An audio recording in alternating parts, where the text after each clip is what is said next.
오늘 아침을 여는 말씀은 이사야 48장 8절에서 9절 말씀입니다. 내가 과연 듣지도 못하였고 알지도 못하였으며 내 귀가 옛적부터 열리지 못하였나니 이는 내가 정녕 배신하여 모태에서부터 내가 배역한 자라 불릴 줄을 내가 알았음이라. 내 이름을 위하여 내가 노하기를 더디할 것이며 내 영광을 위하여 내가 참고 너를 멸절하지 아니하리라. 아멘. 이사야 48장은 이스라엘이 패역함에도 불구하고 하나님께서 그들에게 베푸신 은혜를 소개합니다. 말씀을 통해 하나님께 은혜를 입은 우리가 어떻게 살아야 하는지 살펴보도록 하겠습니다. 성도 여러분, 아이를 키우다 보면 2살에서 4살 되면 아이가 내가 할래, 내가를 강하게 주장하는 것을 경험하게 됩니다. 왜냐하면 그 시기가 발달 심리학에서 자율성이 커지는 시기로 아이가 자신을 독립된 존재로 인식하기 시작하면서 나타나는 자연스러운 행동이기 때문입니다. 그러나 이러한 현상이 지속되지는 않습니다. 이 시기가 지나면 덜 고집스러워지고 더 합리적인 방식으로 바뀌게 됩니다. 이렇게 인간은 이러한 과정을 통해 온전한 인격체가 되는 것입니다. 그런데 본문을 살펴보면 이스라엘 백성들은 유학의 아이도 아닌데 나를 주장하고 있습니다. 이스라엘은 하나님께 특별한 은총을 입은 민족입니다. 하나님이 선택하신 아브라함, 이삭, 이스라엘의 후손입니다. 그래서 그들은 하나님을 의지하고 섬기는 선민으로 자처했습니다. 거룩한 성 예루살렘의 백성이라고 자랑했습니다. 그런데 그들은 결코 거룩하지 않았습니다. 그들 가운데 진실과 공의가 없었습니다. 그들은 하나님의 백성이라고 자부했지만 실제로는 하나님의 백성이 아니었습니다. 그들의 실제 삶은 하나님 중심이 아니라 자기 중심이었습니다. 성경은 그들의 상태를 쇠의 힘줄, 놋 이마라고 표현합니다. 쇠의 힘줄과 놋은 금속입니다. 즉, 목이 쇠의 힘줄이라는 것은 도무지 목을 굽히지 않는 완고한 태도, 극한 교만을 묘사하는 것입니다.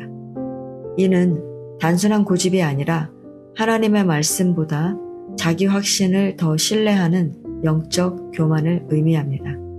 그들은 하나님의 역사도 인정하지 않았습니다. 하나님이 미리 알려주시고 그대로 행하심으로 이스라엘의 역사를 분명하게 드러내셨음에도 불구하고 이스라엘은 내 신이 행한 것이다, 내가 했다, 내 힘이다 라고 말했습니다. 즉, 하나님을 알고도 하나님을 하나님으로 인정하지 않았습니다. 우리도 그렇지 않습니까? 우리도 상황이 잘 풀리면 하나님이 하셨음을 인정하지 않고 내 능력과 노력의 결과라고 생각하며 살아가지 않습니까?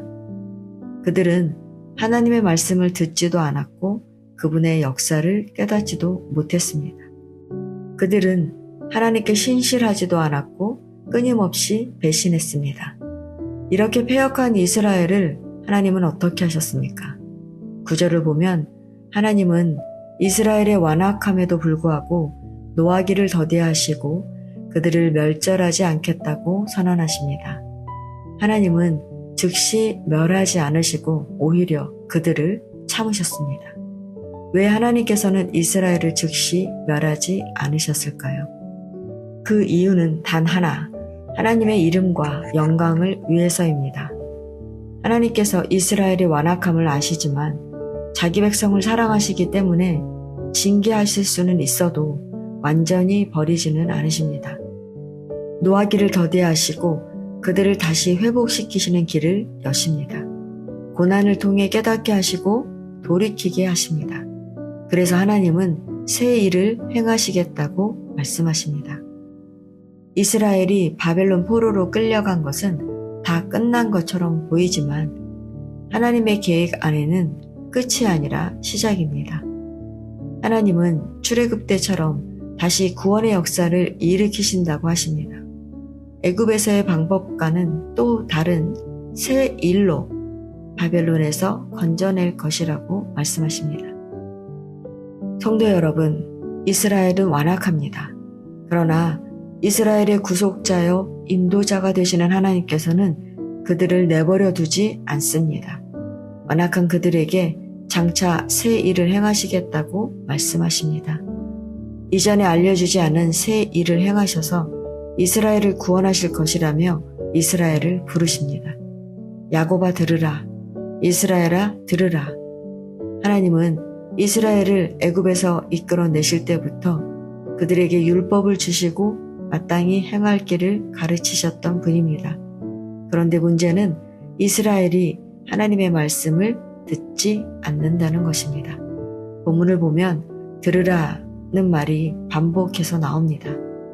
하나님은 침묵하시는 분이 아니라 계속해서 우리에게 말씀하시는 분입니다.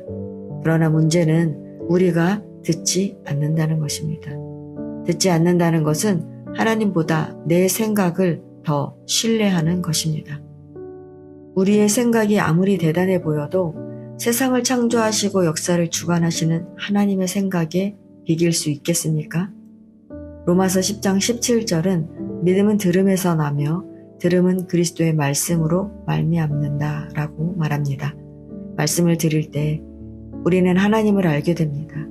그리고 하나님을 알게 되면 우리는 하나님을 신뢰하게 됩니다. 그리고 그 신뢰가 순종의 삶으로 나아가게 하는 것입니다. 성도 여러분, 나는 지금 어떤 소리를 듣고 있습니까? 나를 칭찬하고 높이는 소리를 따라가고 있습니까? 우리가 하나님의 말씀을 듣지 않는다면 우리도 언제든지 교만 속에 빠질 수 있습니다. 그러나 하나님은 오늘도 우리에게 말씀하십니다. 들으라. 하나님은 우리를 포기하지 않고 다시 말씀으로 부르시며 새 일을 준비하십니다.